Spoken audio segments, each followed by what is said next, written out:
여러분 안녕하십니까? 오늘 또 참으로 좋은 날입니다. 하나님의 평강이 넘치시기를 바랍니다.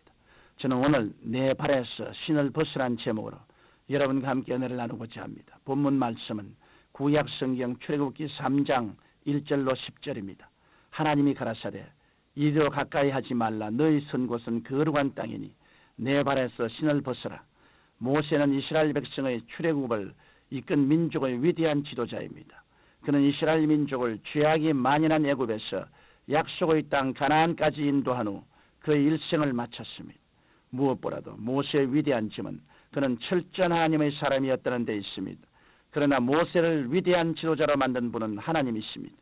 사도 바울도 성경 고린도전서 15장 10절에서 나의 나된 것은 하나님의 은혜로 된 것이니 내게 주신 그의 은혜가 헛되지 아니하여 내가 모든 사도보다 더 많이 수고하였으나 내가 아니요 오직 나와 함께 하신 하나님의 은혜로다라고 고백하였습니다. 모세가 하나님의 부르심을 받을 때 그의 꿈과 소망이 다 타서 죄가 되어버린 인생 80세였습니다. 그가 양떼를 인도하여 호렙산에 이르렀을 때 불이 붙었으나 타지 않는 떨기나무 불꽃 가운데서 하나님의 음성을 들었습니다. 모세야 모세야 이리로 가까이 하지 말라. 너희 선 곳은 거룩한 땅이니 내 발에서 신을 벗으라. 예전에 모세가 애굽의 왕자로서 지위와 부귀와 명성의 신발을 신었을 때에는 무엇이든지 자기 힘으로 할 수 있다고 생각했습니다. 그리하여 모세는 자기 동족 히브리인이 애굽인의 노예로서 학대받는 것을 보고 애굽의 한 간역자를 서슴없이 죽였습니다. 그러나 그 일로 모세는 동족으로부터 오히려 배척을 받았고 애굽 왕 바로를 피해 도망쳐야 했습니다. 그는 미디안 광야로 피신하여 장인 이드로의 집에 머물면서 그의 양을 치며 40년을 살아왔습니다. 모세는 미디안 광야에서 인생의 허무와 무의미를 뼈저리게 느끼며 이름 없이 늙어가고 있었습니다. 이때 하나님께서 그에게 불꽃 가운데 나타나셔서 모세의 이름을 불러주심으로 그의 삶에 대전환이 일어난 것입니다.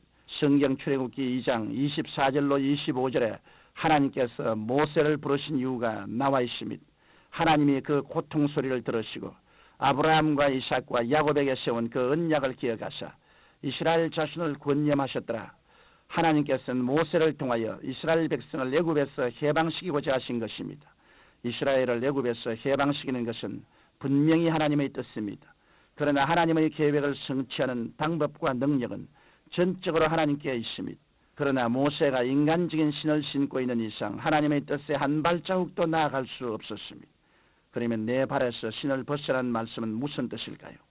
성경에서 신은 죄를 의미하거나 개인적 권리 행사를 의미합니다. 인간은 죄 있는 자기 행위를 벗어버려야 거룩하신 하나님 앞에 나올 수 있습니다. 또 자기 주권을 포기해야 하나님의 사람이 될 수 있습니다. 성경 룻기 4장에 보면 이스라엘 사람들이 기업을 물을 때 그 권리를 포기하는 표시로 신을 벗어주는 습관이 있습니다. 그러므로 신을 벗은 것은 죄를 회개하고 모든 소유를 하나님께 두는 표시입니다. 이제 모세는 자신의 모든 주권을 하나님께 맡김으로 하나님의 뜻대로 사는 종의 자리에 서게 된 것입니다. 하나님의 종은 성경 시편 40편 8절에 나의 하나님이여 내가 주의 뜻 행하기를 즐기오니 주의 법이 나의 심중에 있나이다는 말씀처럼 주의 뜻대로 살고 하나님 말씀으로 살아야 합니다. 이 세상에서 가장 충성된 종의 몸을 보여주신 분이 계십니다. 그분은 바로 만왕의 왕이시고 만주의 주가 되시는 예수님이십니다. 성경 빌립보서 2장 7절로 8절에 자기를 비어 종의 형체를 가져 사람들과 같이 되었고 사람의 모양으로 나타나셨으며 자기를 낮추시고 죽기까지 복종하셨으니 그 십자가의 죽으심이라고 말씀하고 있습니다. 예수님께서 죽기까지 복종하심으로 우리가 구원을 받을 수 있었습니다. 그러므로 거룩하신 하나님 앞에 나오는 자는 마땅히 그 발에서 죄악의 신을 벗어야 합니다. 그리고 우리의 모든 삶을 주님 뜻에 맡기고 그 뜻에 순종해야 합니다. 이것이 하나님 앞에서 신을 벗은 자의 삶입니다. 하나님께서는 믿음과 순종으로 신을 벗은 모세에게 민족을 위한 위대한 사명을 주셨습니다. 성경 출애굽기 3장 9절로 10절 말씀해 보면 하나님께서 모세에게 이르시되 이제 이스라엘 자손의 부르짖음이 내게 달하고 애굽 사람이 그들을 괴롭게 하는 학대도 내가 보았으니 이제 내가 너를 바로에게 보내어 너로 내 백성 이스라엘 자손을 애굽에서 인도하여 내게 하리라고 하셨습니다. 하나님께서 모세에게 민족 해방의 위대한 사명을 주신 것입니다. 그러나 모세는 내가 누구간데 바로에게 가며 이스라엘 자손을 인도하여 내리가고 반문했습니다. 그때 하나님께서는 내가 정녕 너와 함께 있으라고 약속하셨습니다. 이후에도 모세는 몇 번이나 주저했지만 하나님께서는 모세에게 그의 조상과 언약하신 야훼이심을 계시하시고 그에게 담력과 확신을 주셨습니다. 그리고 모세가 민족을 위한 사명을 다하기까지 그와 함께 하셨습니다.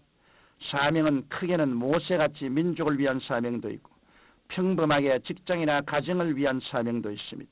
여러분께서 받은 사명이 무엇이든 간에 하나님께 절대 순종하면 하나님의 위대하신 역사가 이루게 되는 것입니다.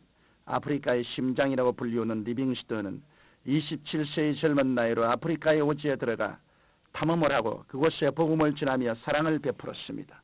그는 실로 죽음과 싸워가며 아프리카의 복음화를 위하여 그의 평생을 바쳤습니다. 그가 사망하기 몇 년 전 영국 정부는 리빙스턴의 생사를 알 수 없어 아프리카의 수색대를 파견했습니다. 수색대가 힘들게 리빙스턴을 찾았을 때 그는 병약하여 거의 죽어가고 있었습니다. 그들이 리빙스턴에게 본국으로 돌아갈 것을 간곡히 권유했으나 그는 나의 사명을 마치기 전에는 돌아갈 수 없다고 거절했습니다. 그때부터 얼마 안 되어 리빙스턴은 침대 앞에 무릎을 꿇고 기도하던 중 조용히 하나님 품에 안겼습니다. 마을 원주민들은 사랑하는 리빙스턴의 심장을 아프리카 땅에 묻어두고 유해를 본국에 보냈습니다. 그리하여 아프리카 선교에 충성한 리빙스턴은 지금도 아프리카의 심장으로 불려지고 있습니다. 사랑하는 청취자 여러분, 하나님께서는 오늘 또 인간적인 수단과 방법으로 인생을 살고 있는 사람들을 향하여 너희 선 곳은 거룩한 땅이니 내 발에서 신을 벗으라고 말씀하고 있습니다. 우리는 모세와 같이 우리 발에서 죄악의 신, 인본주의의 신, 내 중심의 신을 벗어버리고 하나님의 거룩하신 부르심에 순종해야 합니다. 그리고 주님의 뜻을 온전히 이루는 충성된 종이 되어야 하겠습니다. 성령께서 여러분이 사명을 다할 때까지 여러분과 함께 하시고 축복해 주실 것을 예수님 이름으로 축원합니다. 거룩하시고 영광스러우신 하나님 아버지, 우리는 다 우리의 수단과 방법과 노력으로 인생을 살아왔습니다. 그러나 하나님은 우리를 위해서 복음의 평안의 예비한 신발을 우리에게 주었습니다. 예수 믿고 그리스도가 십자가에서 이루가신 그 은총을 믿음으로 우리는 사는 것이지 인본주의적으로 인간의 수단과 방법의 신을 신고 살 수는 없습니다. 그러므로 오늘 우리 모두 다 하나님 앞에서 신발을 벗어 던져버리고 우리 주 예수 그리스도를 통해서 하나님이 십자가의 고난을 통해 예비해 주신 복음의 평안의 예비한 신발을 신고 하나님의 은혜와 축복 속에 살아가는 우리들이 되게 하옵소서. 예수님 이름으로 기도드립니다. 아멘.